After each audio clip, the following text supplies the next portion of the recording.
नमस्कार, आप देख रहे हैं 4 PM। मैं हूं आपके साथ सिमरन। लोकसभा चुनाव के सभी चरणों के मतदान पूरे हो चुके हैं। अब हर किसी को चुनावी नतीजों का इंतजार है। इस बार के लोकसभा चुनाव में पक्ष विपक्ष दोनों खूब जमकर प्रचार कर रहे हैं, जहां तक कि एक दूसरे पर जुबानी हमले भी बोले जा रहे हैं। 2024 के लोकसभा चुनाव इंडिया बनाम एनडीए गठबंधन के बीच है। अब जहां भाजपा पीएम मोदी के तीसरी बार सत्ता में आने की बात कर रही है, तो वहीं दूसरी तरफ इंडिया गठबंधन के नेता भी बड़ी जीत के दावे कर रहे हैं। अगर भाजपा चुनाव जीतती है तो सरकार वैसे ही चल सकती है, लेकिन अगर वही सरकार बदलती है और गठबंधन को ज्यादा सीटें मिलती हैं तो सरकार इंडिया गठबंधन की बनेगी, जिसको लेकर एक सवाल खूब उठ रहा है, जो कि है गठबंधन में प्रधानमंत्री चेहरे को लेकर। सवाल उठ रहा है, अगर इंडिया गठबंधन की सरकार बनती है तो इंडिया गठबंधन की तरफ से प्रधानमंत्री कौन बनेगा, जिसको लेकर अभी तक अटकलें जताई जा रही हैं। कोई कांग्रेस अध्यक्ष मल्लिकार्जुन खड़गे, कोई शरद पवार, कोई राहुल गांधी, तो कोई अन्य नेताओं का नाम ले रहा है। लेकिन अब जितने भी नेताओं के बयान सामने आ रहे हैं, इन सब में एक ही नाम कॉमन है, जो कि है कांग्रेस नेता राहुल गांधी का। जी हां, पीएम चेहरे को लेकर लगभग हर नेता की पसंद राहुल गांधी ही बनते जा रहे हैं। ऐसा हम इसलिए कह रहे हैं क्योंकि अब खुद कांग्रेस अध्यक्ष मल्लिकार्जुन खड़गे ने ये बात कही है। कांग्रेस अध्यक्ष मल्लिकार्जुन खड़गे का कहना है कि पीएम पद के लिए राहुल गांधी उनकी पहली पसंद है। कांग्रेस अध्यक्ष मल्लिकार्जुन खड़गे ने कहा कि देश की जनता 4 जून को वैकल्पिक सरकार का जनादेश देगी और इंडिया गठबंधन पूर्ण बहुमत हासिल करते हुए देश को एक समावेशी और राष्ट्रवादी सरकार देगा। उन्होंने ये भी कहा कि जीत के बाद इंडिया गठबंधन के घटक दलों से बातचीत के आधार पर प्रधानमंत्री का फैसला होगा। खड़गे ने कहा कि राहुल गांधी ने चुनाव से पहले 2 भारत जोड़ो यात्रा का नेतृत्व किया था, साथ ही चुनाव के दौरान बड़े स्तर पर प्रचार किया था। उन्होंने अक्सर अपने सहयोगियों के साथ मंच साझा किया और प्रधानमंत्री नरेंद्र मोदी सीधे हमले किए उन पर। ऐसे में वो शीर्ष पद के लिए लोकप्रिय विकल्प हैं। कांग्रेस प्रमुख ने कहा, प्रधानमंत्री पद के लिए राहुल गांधी मेरी पसंद है।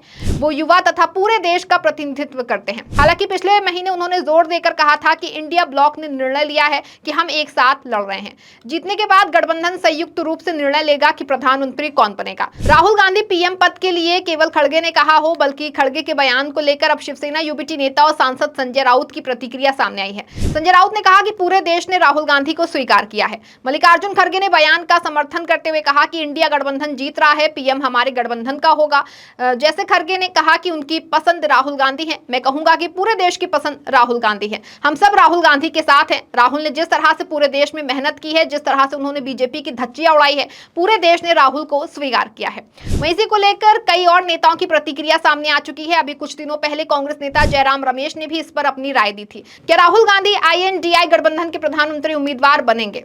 इस सवाल का जवाब देते हुए जयराम रमेश ने कहा, ये व्यक्तियों के बीच ब्यूटी कॉन्टेस्ट नहीं है, हम एक पार्टी आधारित लोकतंत्र हैं। सवाल ये है कि जनादेश किस पार्टी का गठबंधन को मिलेगा। पार्टी को बहुमत मिलता है, पार्टी अपना नेता चुनती है और वो नेता प्रधानमंत्री बनता है। कांग्रेस नेता ने कहा कि हम शॉर्टकट में विश्वास नहीं करते। ये मोदी की कार्यशैली हो सकती है, हम अहंकारी नहीं हैं। 2 दिन भी नहीं, कुछ ही घंटों में पीएम के नाम का ऐलान हो जाएगा। सबसे बड़ी पार्टी का उम्मीदवार ही पीएम होगा। ये वैसा ही होगा जैसे 2004 में हुआ था। साथ ही उन्होंने जो कुछ भी कहा आप इस वीडियो में देखिए। कह रहा हूं सर, ये पूछ रहा हूं कि क्या राहुल गांधी पीएम फेस हैं? नहीं, ये पीएम की बात, ये हमारे देश में चुनाव सौंदर्य प्रतियोगिता नहीं है, ब्यूटी कॉन्टेस्ट नहीं है व्यक्तियों के बीच में।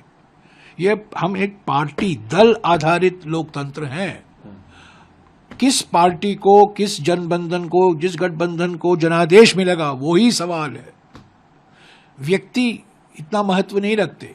दल को, पार्टियों को बहुमत मिलता है और पार्टी अपनी नेता चुनते हैं और वो नेता प्रधानमंत्री बनते हैं। 13 मई 2004 को कांग्रेस पार्टी और उनके घटक दलों को जनादेश मिला।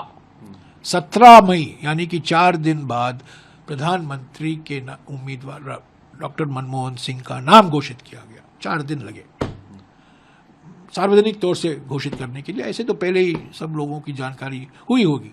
इस बार आप देखिएगा 4 दिन भी नहीं लगेंगे, 2 दिन के अंदर हो जाएगा। राहुल गांधी होंगे क्या? नहीं, वो व्यक्ति की बात मैं नहीं कर रहा हूँ। क्या जनादेश? नहीं, व्यक्ति, सांसद मिलेंगे, सांसद चुनेंगे, ये एक प्रणाली होती है। ये शॉर्टकट में मत, हम विश्वास नहीं रखते। ये शॉर्टकट मत करिए। ये मोदी का काम करने का तरीका होगा कि मैं सब कुछ जानता हूं। हम अहंकारवादी नहीं है।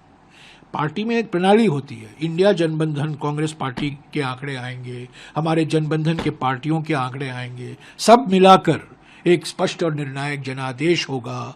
तब सारे सांसद, जो नए चुने हुए सांसद हैं, वो मिलेंगे और आप देखिएगा 2 दिन भी नहीं लगेंगे, हो सकता है कुछ ही घंटों में प्रधानमंत्री का नाम घोषित किया जाएगा। होगा तो सबसे बड़ी पार्टी से या किसी और पार्टी से भी हो सकता नहीं होता, एक वास्तविक है कि सबसे बड़ी पार्टी का ही उम्मीदवार प्रधानमंत्री बनेगा। 2004 में जो हुआ वही तो हुआ ना। इस बार के चुनाव को लेकर इंडिया गठबंधन की तरफ से कई बड़े दावे किए जा रहे हैं। ऐसे में राहुल ने भी बड़ा दावा किया। कांग्रेस के वरिष्ठ नेता राहुल गांधी ने कहा कि 4 जून के बाद नरेंद्र मोदी प्रधानमंत्री नहीं बनने जा रहे हैं। उन्होंने वाराणसी में चुनावी मुकाबले को गरीबों और अरबपतियों के बीच की लड़ाई बताया। वाराणसी से प्रधानमंत्री नरेंद्र मोदी भारतीय जनता पार्टी के उम्मीदवार हैं और इस सीट पर पीएम मोदी के सामने कांग्रेस ने अपनी यूपी इकाई के प्रमुख अजय राय को उतारा है।